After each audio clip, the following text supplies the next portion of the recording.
vir falar de paternidade foi muito engraçado, porque eu falei assim, Marília, mas o que nós vamos falar de paternidade?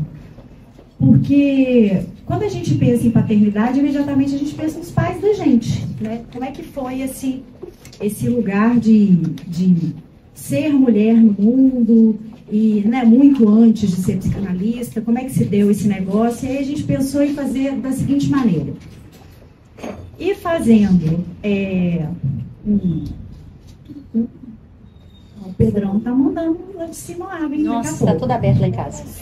Aí a gente pensou em fazer um recorte histórico, falando do que foi a paternidade, o pai, na psicanálise. E a gente falou assim, o que é esse negócio de castração? Afinal de contas, como é que dá a castração na vida real? Porque esse operador simbólico, do nível, pelo lado teórico, geral sabe como é que é. E a gente pensou, vamos trazer os recortes clínicos. Só que isso vai para a internet. Então a gente não vai poder fazer assim, para falar de clínica, né? A gente não vai poder falar de recorte de paciente, vinhetas clínicas. Aí a gente decidiu que as pacientes somos nós. Tá? Então a gente vai falar de como tem essa coisa da psicanálise, de tudo, e das princesas que nossos pais criaram. Vocês já viram, né? O que vai dar isso? Então, né? Então, para começar, ano passado a Marília falou uma coisa muito maravilhosa que, assim, os nossos pais não criaram princesas, tá? Tem três tipos aqui, mas os nossos pais não foram os príncipes. O pai da Ana foi, o nosso não. O meu continua, ele não foi. Continua, assim, não estou dizendo que a sua história ele foi o príncipe. Os nossos foram outras figuras folclóricas, mitológicas, não era o príncipe não. Né? Então, assim, vocês veem que não saiu princesa, né? Não, pelo menos não, assim, cantando para passarinho, não foi dessas não. Então, o meu criou o que ele chamava de máquina de guerra, e o da Marília criou era um soldado. Então, assim, sucesso. Essa função paterna foi assim, tá? Criou uma máquina de guerra, um soldado e uma princesa. Porque ela vai falar todos os nomes das pessoas, ela é francesa. Eu acho uma coisa maravilhosa. Todos os sobrenomes que ela vai falar, ela sai afrancesando tudo. E eu acho um encanto isso, que eu falo assim, gente, olha que bonitinho ela vai falando. Aí ela fala, é a Raíza Solani, a Luciana Vittori, daqui a pouco ela fala, Marília Barroso. Um dia ela vai sair com essa. Então vamos brincar de coisa séria agora. A nossa ideia é pra gente, em 2025, dar uma olhadinha para trás na teoria psicanalítica, para entender que as organizações de família hoje, em 2025, não são as mesmas do Freudinho daquela época, né? Então, assim, não dá para a gente jogar a criança fora com a água do banho. A gente precisa entender como foi organizada essa teoria, o tempo que foi organizada essa teoria e o quanto ela foi revolucionária para aquele tempo. Porque imaginem um sujeito virar e ver uma mulher convertendo e pensar, pô, na 1900, virada de um século para o outro, e falar, gente, isso aí é porque essa pessoa não está fazendo sexo suficiente, ela não está acessando, essa pessoa não está tendo uma vida plena e tal. Vocês já imaginaram o que era isso naquela época? Ao ponto do sujeito ter que colocar essas mulheres no divã, claro, tem todo um cansaço do analista de ficar olhando para o paciente, de escutar o paciente. Tem uma hora que tem uns que precisa virar a cabeça para trás e dar uma roncada. Todo mundo tem uma história de um analista que já fez isso em algum momento da vida. Mas, assim, colocava-se essas mulheres no divã e falava, vou sair do campo de visão dela, ela vai falar o que ela precisar. E foi uma mulher que falou, Freud, aqui, meu filho, fica quieta aí. Você fica na sua, que agora eu vou falar. E ela falou. E ao longo do tempo, ele foi organizando uma teoria e organizando um modelo de sociedade e um modelo de família, né? Então, ele passou para falar do pai em específico em 3 textos básicos. Tá? Os 3 textos básicos que foram Totem e Tabu, Moisés e o Monoteísmo e o Complexo de Édipo. São onde a gente vê o pai organizadinho, bonitinho ali. Então, em cada um dos tempos históricos da teoria freudiana, ele vai organizando isso. Totem e Tabu é um texto que os antropólogos questionam, a gente já sabe desse rolê todo da antropologia questionando o Totem e Tabu, e ele é dividido em 4 capítulos. O primeiro capítulo, que seria o horror do incesto, né, porque é o mito da Horda Primeva. Então, esse pai que detinha todas as mulheres, era um macho alfa, e que detinha todas as mulheres, e que ninguém podia se meter com essas mulheres. Então, todo mundo tinha que dar conta deste pai, ele era o pai gozador, né? É o que a gente chama de pai gozador. Só ele podia deter essas mulheres, e todo mundo tinha que se curvar à lei desse pai. A parte 2 seria o tabu e a ambivalência emocional. Gente, eu tive que fazer roteiro, tá? Porque a hora que eu junto com... tá vendo? Ela falou que eu não ia fazer roteiro, ela falou que sou desorganização mesmo, mas hoje eu fiz roteiro. E aí eu vou lendo, tá? Tá vendo? Eu sou orgulho, né? Eu vou acabar dando orgulho para alguém um dia na vida. Aonde Freud considera a relação de tabus para o totemismo, né? Ele usa os conceitos de projeção e ambivalência, ali começam os conceitos de projeção e ambivalência, que ele desenvolveu durante o seu trabalho com pacientes neurológicos em Viena para discutir a relação entre o tabu e o totemismo. O capítulo 3, que é o meu favorito na vida, que é Animismo, Mágica e a Onipotência do Pensamento. Ela já está rindo, porque a gente tem uma brincadeira de uma analista amiga nossa que fala assim: pois eu faço análise, uma muito querida, ela fala, eu faço análise para não ter que recorrer ao animismo. Eu falei assim, pois eu faço análise para fazer que eu recorra ao animismo, sim. Eu vou bancar que eu recorro ao animismo, sim, eu vou ter pensamento mágico, sim, e acabou. Entendeu? A gente vai acreditar em signo e acabou, e a gente vai gostar do que a gente quiser gostar, porque parece que a gente faz análise para assinar o BO da gente. Não é isso? E nesse capítulo, ele examina a fase animista e narcisista associada com a compreensão primitiva do universo e do desenvolvimento libidinal precoce. Capítulo 4. Gente, eu tô tão didática, tá? Deus que orgulho. O retorno do totemismo na infância, quando os irmãos pré-históricos expulsos do grupo do macho alfa daquele que eu estava falando, retomam para matar seu pai, que eles temiam e respeitavam. A esse respeito, Freud localizou os primórdios do complexo de Édipo nas origens das sociedades humanas e postulou que todas as religiões foram, em efeito, uma forma extensa e coletiva de culpa e ambivalência para lidar com a morte da figura paterna, que ele considerava como o verdadeiro pecado original. Essa instância inconsistente, ele considerava o pai como uma instância, isso eu acho muito maravilhoso nele. Ele considerava o pai como uma instância inconsistente e não pacificadora. Porque, veja, a mãe organiza o afeto. É a mãe que organiza o afeto. A mãe tem linearidade. A gente jura isso, tá? E o pai é essa instância não pacificadora.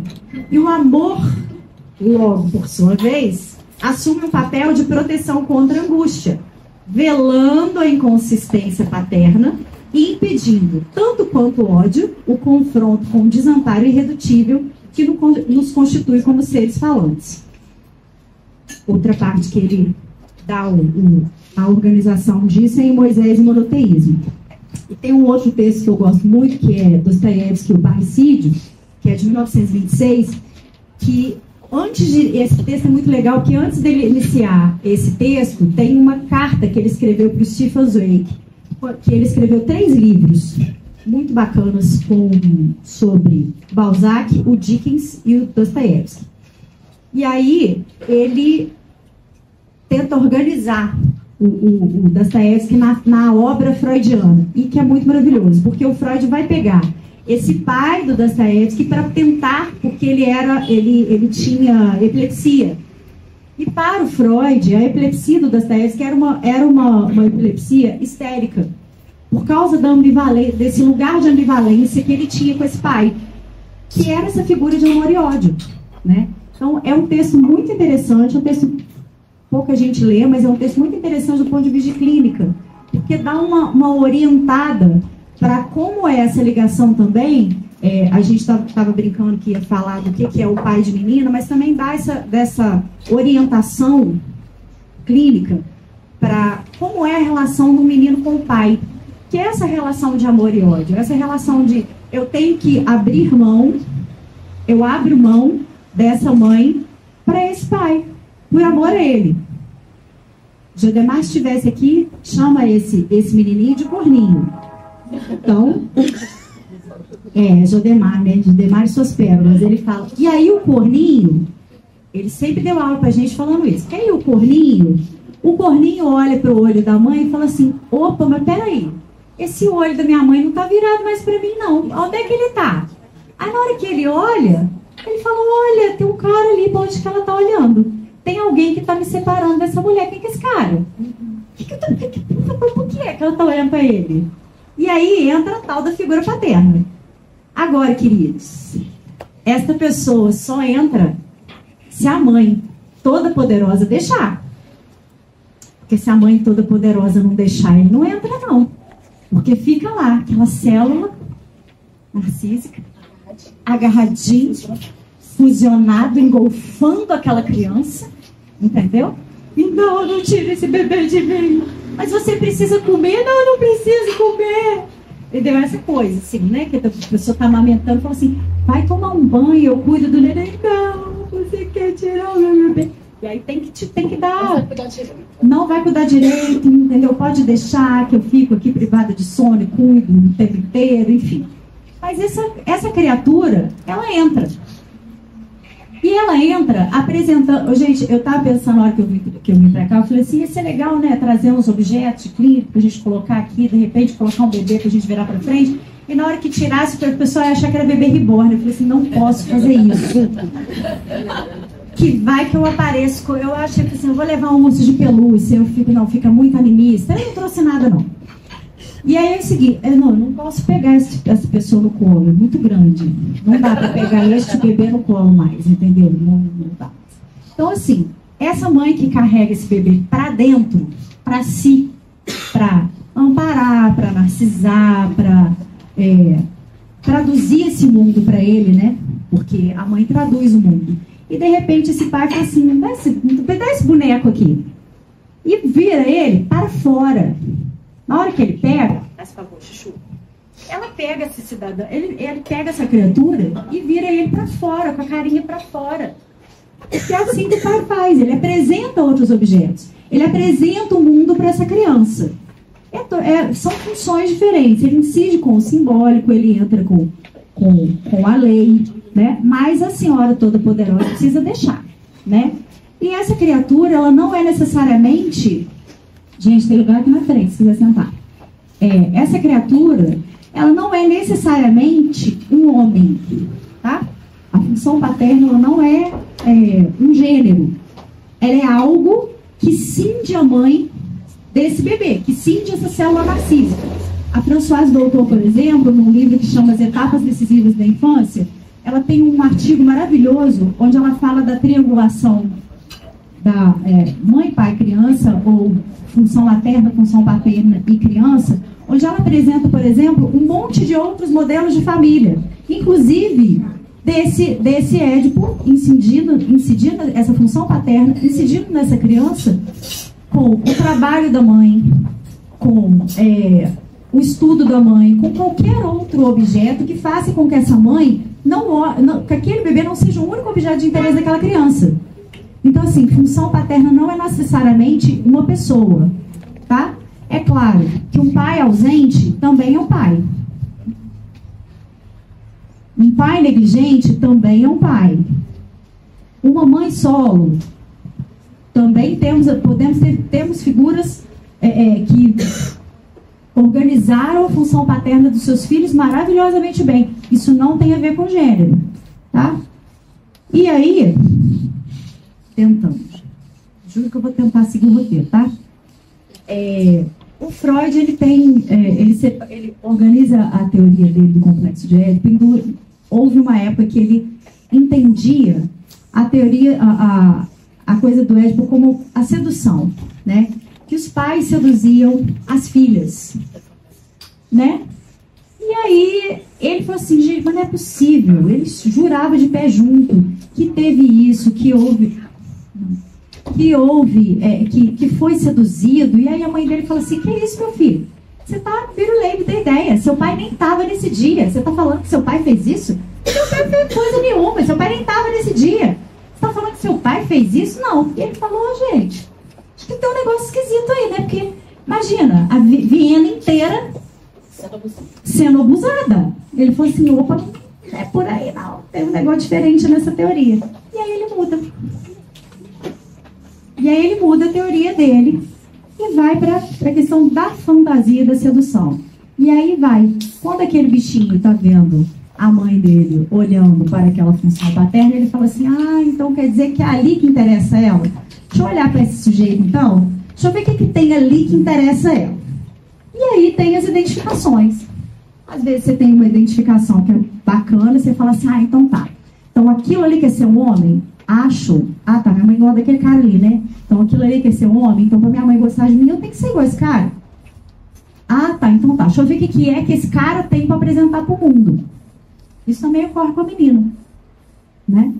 Só que o movimento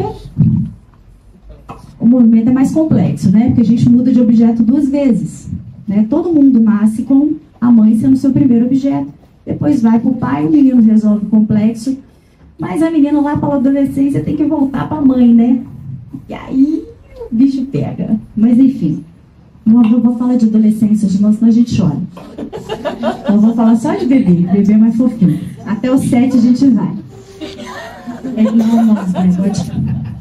Não, gente, se a gente for falar de adolescência, a gente chora. Né? A gente reedita. Não, mas vamos falar, porque pelo menos assim, um corpinho pequeno de uma criança é mais legal do que aquela bomba relógio feita para dar tudo errado que chama adolescência, né?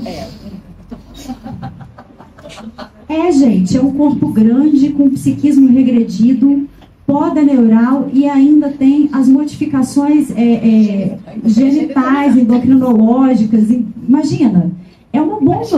Imagina que loucura. É assim, é um negócio que ele, quando termina a adolescência, você fala, ufa, não matou ninguém, não morreu, não agrediu as pessoas, você fala assim, ai que beleza, né? Deu certo. Enlouqueceu a gente, mas deu certo. Enfim, o Freud, ele se depara em Totem e Tabu com 3 versões do pai. Na forma do animal totêmico, que é devorado cru, e uma reedição do crime primordial em que o pai, como é morto, é incorporado, e desse ato decorre o surgimento de uma culpa universal comum a todos os irmãos, aqueles que participaram do banquete totêmico. Como Deus onipotente, segundo figura, que oferece amparo e proteção aos filhos, e finalmente na forma de um resíduo do pai morto, incorporado, que se apresenta como algo desconhecido ligado a uma culpa sanguínea, nomeada, em Reflexões para Tempos de Guerra e Morte, de 1915, de culpa arcaica. Trata-se do pior do pai, que demanda o castigo na forma de sacrifício presente no sintoma neurótico. E assim a gente tem a saída neurótica, né, a partir da culpa. O sacrifício se relaciona, em última instância, a uma tentativa de apaziguar o pior do pai, sua face feroz e cruel. Essa junção entre essas 2 narrativas míticas, que é o Édipo, né, de Sófocles, e as elaborações de Totem e Tabu, permitiu que o Lacan, por exemplo, estabelecesse uma articulação entre o pai morto e o gozo, para além do Édipo. Né? Ele faz uma teoria para além do Édipo. Que é necessário uma subtração de gozo a todo ser falante. O que Lacan extrai dessas formulações freudianas é que o pai, como função simbólica, é um organizador da pulsão. É uma necessidade lógica que ordena o campo da realidade na neurose. Para que a castração seja universal, é necessário esse, ao menos um, não castrado, representado pela figura do pai mítico. Então, assim, complexo, né? Porque se a gente for pensar nas organizações contemporâneas de família, em como as famílias são estruturadas, a gente não tem mais a organização da Viena daquele tempo. a gente tem famílias só com uma mãe, com duas mães, com um pai, com dois pais, com três pais, enfim, tem um monte de constituições de família possíveis. E aí a gente vai pensando em quais são os lugares das pessoas na contemporaneidade. Dá para a gente olhar para aquela teoria e falar que ela está defasada? Dá. Aliás, a gente precisa, né? Porque não dá para entender psicanálise como igreja. Tem uma galera entendendo psicanálise como igreja, que é dogma, que é desse jeito, que é as tábuas de sexuação. E aí eu recebi uma pessoa outro dia que estava muito revoltada com isso. Eu falei assim, gente, como é que vai ser isso? Não é desse jeito, na minha vida não foi desse jeito. Eu falei assim, calma, tem outras teorias. A Raíza falou, vocês acharam que eu não ia falar mal, né, de teoria lacaniana? Eu ia por Uai, gente, é meu passatempo favorito, gente. É meu passatempo favorito. Eu me distraio fazendo isso. Tem gente que faz sudoku e eu falo mal de tábua de sexuação. Enfim, aí tem outras teorias. A Raíza, uma vez, a Raíza Solani, ela falou... Solani. É Solani, que tem que fazer o acento da Ana. A Raíza Solani falou uma vez, das muitas coisas geniais que ela falou, que ela é muito gênia, é muito referência, ela fala, se você tem uma teoria que não abarca uma pessoa, que não fala sobre uma pessoa, o problema não é daquela pessoa, o problema é da teoria. Você tem que arrumar uma outra teoria. Você tem que ir atrás de uma outra teoria que fale como é que são as constituições de família. Você tem que ir atrás de uma outra teoria que te fale que aquele jeito que a sua família está organizada não é aquele jeito da Viana lá de trás. Agora, nós vamos jogar a teoria freudiana fora? Não, a gente vai usar ela de base, de arcabouço teórico, para falar. Houve um cara revolucionário que falou sobre isso. Houve outro cara que no tempo dele foi revolucionário e também ampliou isso, que foi o Lacan. E houve mulheres muito incríveis, muito maravilhosas, que também falaram sobre isso. Então a gente tem Karen Horney, a gente tem a Therese Benedek, a gente tem Sabine Spielheim, a gente tem um monte de mulheres que foram literalmente silenciadas na história da psicanálise. E por quê? Porque são os menininhos lá, né? Eu tenho uma expressão muito feia que eu uso sobre isso, mas eu não posso falar essa expressão aqui porque vai para a internet. Tem esse pessoal, né? Esses menininhos feiosos que não deixavam essas mulheres falarem. Porque uma coisa é você... Outro dia uma pessoa que eu amo muito falou comigo assim, uma coisa é você ser cavaleiro com uma mulher, é você respeitar uma mulher. Outra coisa é respeitar uma mulher no lugar de poder. Tem diferença entre ser educado com uma mulher e respeitar o que ela está falando no lugar de poder dela. E essas mulheres eram muito... Elas eram muito boas no que elas faziam. E elas foram questionando esse status quo. E falaram assim, não, filhinha, aqui, negócio de inveja do pênis, tá, funciona para algumas pessoas, mas eu acho aí que tem um negócio de inveja do útero aí. A gente é força criadora, meu bem, aqui, ó. Como assim? A gente é força criadora. Você dá um problema para uma mulher, ela arruma um tumulto. Você dá um espermatozoide, ela faz um filho. Se eu te der um ovo, você faz o quê? Você não faz nada, então você fica na sua aí. Aí você imagina o que é um sujeito escutar um negócio desse lá nos idos dos 1900. Eles piraram o cabeção. E essas mulheres foram ficando silenciadas. Então hoje a gente tem a possibilidade de ler o que elas escreveram, né? A Therese Benedek, por exemplo, ela fala, já falei isso com algumas pessoas, vou falar de novo. Ela fala, por exemplo, dos movimentos pulsionais ligados à organização biológica da mulher durante os ciclos todos hormonais.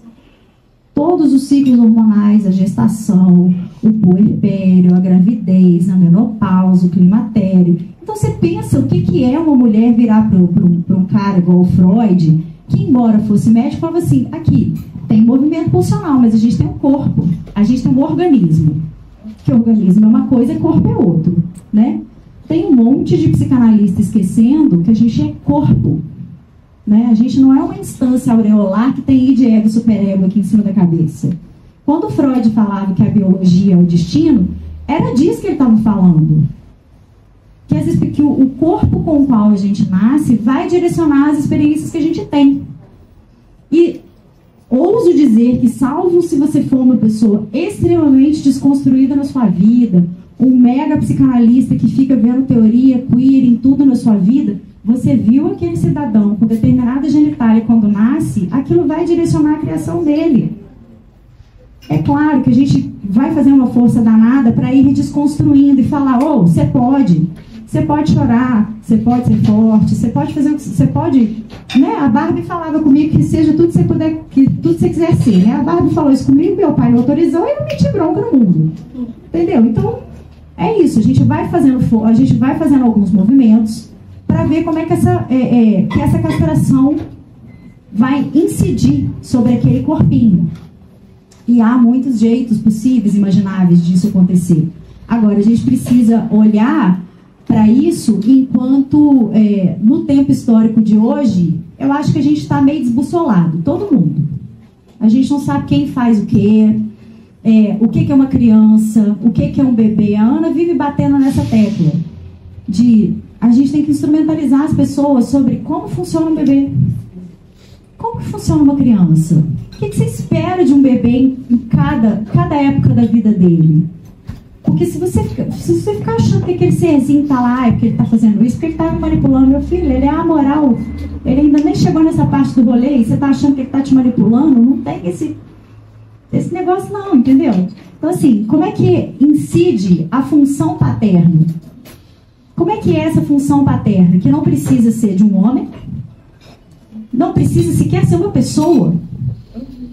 Então, senhora, conta aí. Conta aí agora. Segura essa peteca. É assim que você passa.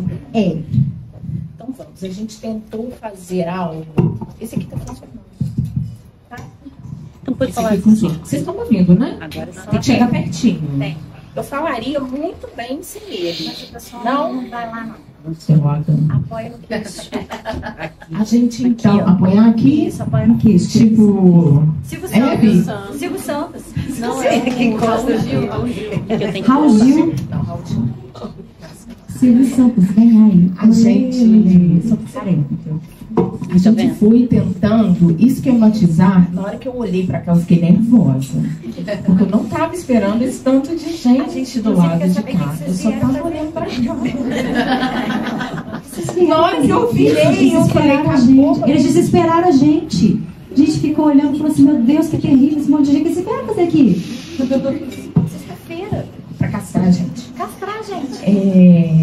E quando, né, a gente fala disso muito na psicanálise, principalmente quando a gente está apoiado numa psicanálise lacaniana, o quanto essa função paterna não necessariamente precisa de um pai para ela poder ser instaurada ali.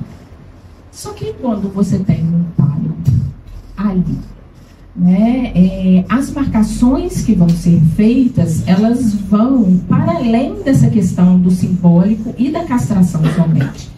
Porque tem ali marcas de alguém que te deseja ou não e vai fazendo marcações em você ao longo desse tempo de desenvolvimento.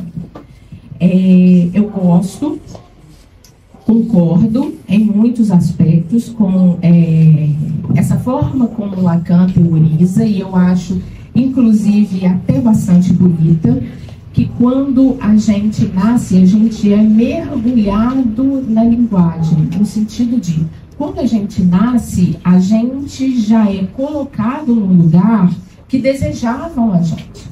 Eu lembro que quando eu vim aqui no ano passado, e não lembro por qual motivo falei um pouco disso, eu brinquei, eu nasci nos anos 80, início dos anos 80. No início dos anos 80, ultrassom para descobrir o sexo do bebê não era uma coisa tão comum. Então, geralmente, a gente vinha de surpresa. Quando os meus pais estavam, a minha mãe estava grávida de mim, eles estavam esperando um menino. E eles tinham, enquanto casal, porque eles desejavam um menino, eles tinham certeza que o que viria ali seria o Eduardo. E quando eu nasci, porque isso é revelado no momento em que você nasce, eles se deram conta de que era uma menina, no caso eu. E aí a escolha pelo meu nome, ela acabou acontecendo de uma forma um pouco mais, como é que eu vou dizer, improvisada, do que o Eduardo, que já tinha nome. apesar de as roupinhas não eram azuis, essas determinações não aconteciam. Era amarelinho, vermelhinho, um azulzinho, um lilazinho para dar uma quebrada de tom, mas de certa forma o Eduardo era esperado. Tanto que o Eduardo era esperado que eu vim, meus pais engravidaram de novo, veio mais uma menina, meus pais engravidaram de novo, veio mais uma menina. Aí os meus pais falaram, já deu. Porque 3 já é demais. Você imagina engravidar de novo e vir o quê? Mais uma menina. Vamos parar por aqui.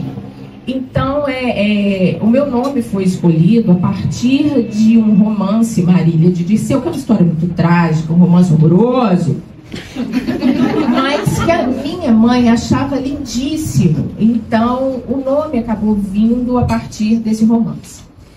E aí, voltando para essa questão da teoria, igual a gente está dizendo, né, a gente é mergulhado nisso tudo que é esperado e desejado.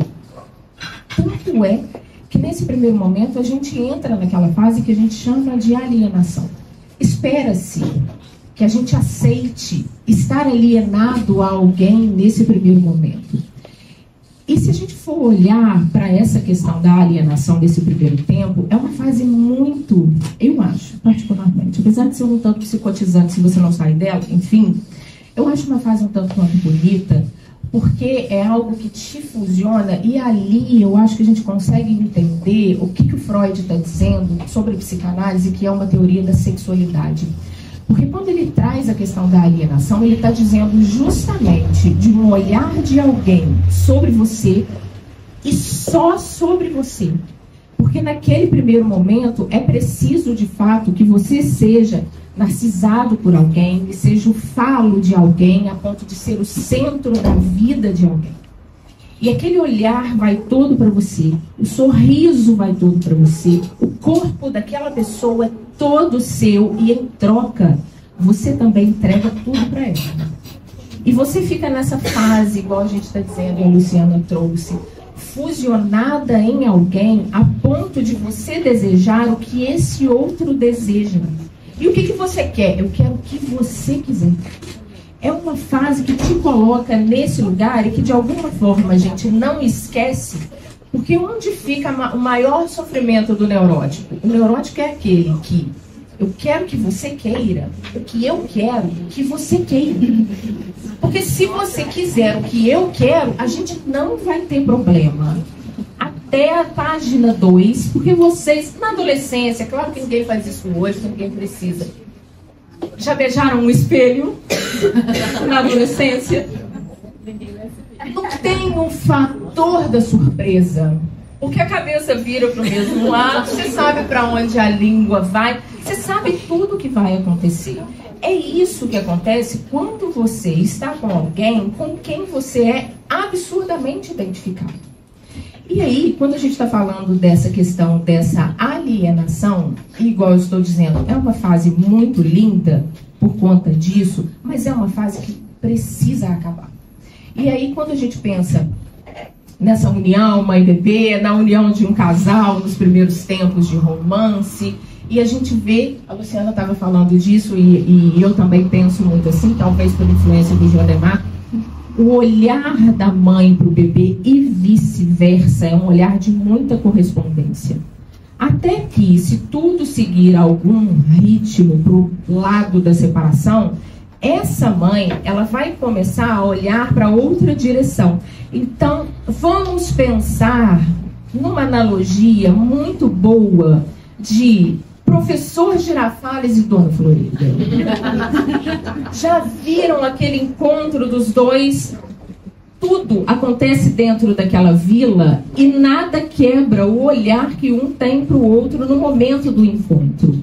E aí, quando a gente precisa se despedir da alienação, e isso acontece com um bom tanto de sofrimento, é justamente no momento em que a criança que está ali, ela para a mãe, o tempo, os suspiros, ela e a mãe, um olhando para o outro, de repente a criança olha para a mãe e vê que a mãe dá umas olhadas para o outro lado. E ele está aqui, olha para mim, olha para mim. E a mãe olhando, olho para você, olho sim. E de vez em quando ela olha para o outro lado. Em algum momento essa criança vai observar no sentido de, por que você olha para lá?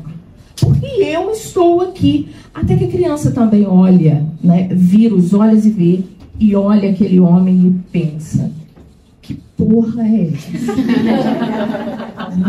E quando ela vê que é para ali que a mãe olha, porque na verdade o que a gente está dizendo é, a criança, de alguma forma, acaba entendendo e percebendo que essa mãe deseja outras coisas para além dela. E é importante que haja desejo para além de qualquer outra coisa, porque um desejo não pode ser instalado como uma coisa só. E eu acho que também é um grande equívoco que muitas vezes eu escuto, que as pessoas acham que o desejo é consciente. Quando a gente está dentro da psicanálise, as pessoas pensam que assim, porque esse é o seu desejo, porque você está indo rumo ao desejo. Não se tem consciência do desejo. Tem um filme que se chama Um Bonde Chamado Desejo. O desejo é um trilho. O desejo é um bonde que vai, mas ele não tem um ponto de chegada. Ele não tem uma estação onde ele para e você consegue entender que o desejo é aquilo ali. É aquela estação que eu desejo, portanto, é nela que eu desço. O desejo é um movimento de desejar. Então, a gente não consegue ter consciência disso. Então, a gente deseja até aqui, consigo, daqui a pouco eu desejo mais até ali, e nesse movimento eu vou até que a vida, de alguma forma, se finde. Porque o desejo, por si, ele não vai ter fim. E aí, quando a criança vira para esse outro, né, percebe que essa mãe deseja algo para além desse bebê, é um movimento que eu acho muito bonito, porque a criança percebe que há um outro para um grande outro. E como há um outro, um grande outro para o meu grande outro, eu também vou ter que ter outros grandes outros na minha vida. Porque ela tem. Então, se nesse momento eu tenho essa identificação com a minha figura materna e por essa fusão, melhor dizendo, não é uma identificação, eu tenho essa fusão com a minha figura materna e eu estou alienado nela, num segundo tempo eu preciso me separar, e por me separar pelo desejo dela, eu consigo perceber que eu também posso ter outros desejos. E eu acho que quando a gente está falando dessa figura, né, dessa função paterna, eu acho que uma das coisas mais importantes que a figura paterna traz, para além de ser um organizador, para além de fazer essa função de castração, que a gente sabe, que separa, né, que tira a criança daquela bocarra que a gente fala, a tal da boca do jacaré, onde a criança está ali, de alguma forma correndo um risco muito grande de que essa boca se feche e prenda a criança ali dentro. Não que isso seja um grande problema, mas na frente, na clínica, a gente acaba vendo que os quadros clínicos que a gente recebe na clínica, onde há maior fusionamento, geralmente são os quadros mais difíceis, são os quadros mais graves. Então, o pai, ele é como se fosse uma pedra que atravessa a boca do jacaré e não deixa a mãe fechar. Né? Essa boca nunca vai fechar porque tem algo atravessado ali, algo que marca o desejo dessa mãe. E por eu conseguir ver isso também me mostra a possibilidade de desejar outras coisas. Então, quando a gente está falando dessa figura, quando essa figura de fato existe, né, o pai mesmo, e aí eu acho interessante também, cada um tem um nome do pai, né, o tal do nome do pai. Eu chamo meu pai de paio. É o jeito que eu tenho de chamar. Às vezes eu chamo de painho, porque ele tinha um jeito de cantar quando ele chegava em casa. E na música que ele cantava, ele se colocava como painho. Então, também é um jeito que eu tenho de chamar ele. Então, a gente não chama o nosso pai muitas vezes de pai. A gente tem nomes pessoais para dar para essa pessoa. Isso já mostra até como cada pai marca a nossa história de alguma forma. Então, é preciso que esse pai também deseje. É preciso que tenha alguém ali que te deseje de alguma forma, de uma forma tão grande, a ponto de te tirar desse lugar também, de alguma forma. Desse lugar de alienação que a gente está dizendo. E igual a gente está falando, sair da alienação dói, porque naquele primeiro momento eu sou você, no segundo momento eu consigo entender que eu não sou você, para que eu possa ir para o terceiro momento, que é, e quem eu sou? Que é o terceiro momento, que a gente chama de uma individuação. Se eu já sei que eu não sou você, né? Se no primeiro momento eu era você, se no segundo momento eu já sei que eu não sou você, eu vou para o terceiro momento, que é, e quem eu sou? E essa resposta um pai não tem para te dar. Mas ele, se fez a função, ele conseguiu apontar para você que você pode desejar. E a partir da sua possibilidade de desejar, porque é para isso que um pai entra, né, para mostrar para a mãe, olha para mim aqui e sai daí, e para mostrar para a criança que a criança também pode desejar outras coisas e sair desse lugar. Então, isso que a gente está dizendo, né, dessa função paterna, ela aponta a possibilidade para você também desejar outras coisas, né, para que você encontre outros pela vida. Então, eu acho que era isso que eu queria dizer, né? E quando a gente estava falando dessa questão do pai de menina, quando Freud estava teorizando a respeito da histeria, e eu gosto muito particularmente da histeria, adoro entender a questão da histeria no consultório, é uma das minhas organizações preferidas, mas quando Freud estava teorizando um pouco acerca da histeria, e ele vem com a teoria, propondo a teoria da bissexualidade, o Freud estava justamente falando da questão do ativo e do passivo, né, na nossa Constituição, que existe em nós ambos posicionamentos constitutivos, né, que existe a passividade e que existe a atividade. Só que Freud estava num tempo em que a passividade ela era identificada à figura da mulher e a atividade ao homem. Aí estava o grande circuito da histeria, né? Porque a histeria era justamente aquela que não conseguia, de alguma forma, abafar a sua atividade. Então, quando a gente pensa na questão da menina especificamente, a menina ela utiliza subterfúgios fálicos por identificação ao pai, para tentar ficar naquele lugar de falo da mãe, para mostrar para ela, eu tenho sim, eu peguei dele, olha aqui o que eu tenho. Mas esse subterfúgio fálico, ele não é o suficiente para que algo da feminilidade seja respondido. Porque se a mulher fica utilizando do subterfúgio fálico por uma vida inteira, ela acaba sendo uma mulher identificada com o masculino e ela perde a grande questão da psicanálise que não foi respondida, que é o que é uma mulher. Que é justamente o que o Lacan ele vai trazer de uma forma muito refinada, quando ele diz que a posição interessante para se alcançar dentro de uma análise é justamente uma posição do feminino. Porque é o feminino que é capaz de criar onde não há nada. Porque no masculino se tem. O que é um homem? O falo está ali, né? Identificado num primeiro momento com a questão do pênis, depois o próprio Freud abre mão dessa similaridade. Mas o homem está ali. Mas quando a gente vai para a questão do feminino, a menina não encontra isso, né, mãe? Ela tenta, e o Freud tem uma fala lindíssima quando ele traz que a menina vai precisar utilizar de uma força maior do que o amor que ela tem pela mãe, para poder se separar dela.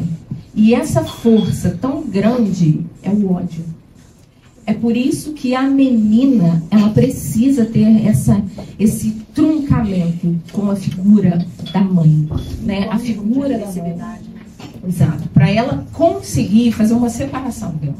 Só que a gente vai ver na clínica que muitas vezes é muito difícil, né, para uma mulher, né, conseguir resolver essa questão com a mãe que ela tem. Né? Mas sair dessa questão da neurose só é respondida quando a gente de fato consegue responder a isso. E encontrar, porque o feminino ele é justamente, né? E aí o Édipo da menina é um Édipo, e para o Freud a menina entra no Édipo, e ela só sairia quando ela tivesse um filho, de preferência um filho homem, para que esse filho se tornasse para ela um falo e ela se sentisse inteira mais uma vez. Como de alguma forma ela foi lá na alienação. Mas isso foi abandonado, porque não é uma teoria que se sustenta. E aí vem a questão da feminilidade, dessa posição dentro do feminino, que é justamente uma posição onde é possibilitado o criar. O Lacan, de alguma forma, ele coloca a feminilidade muito próxima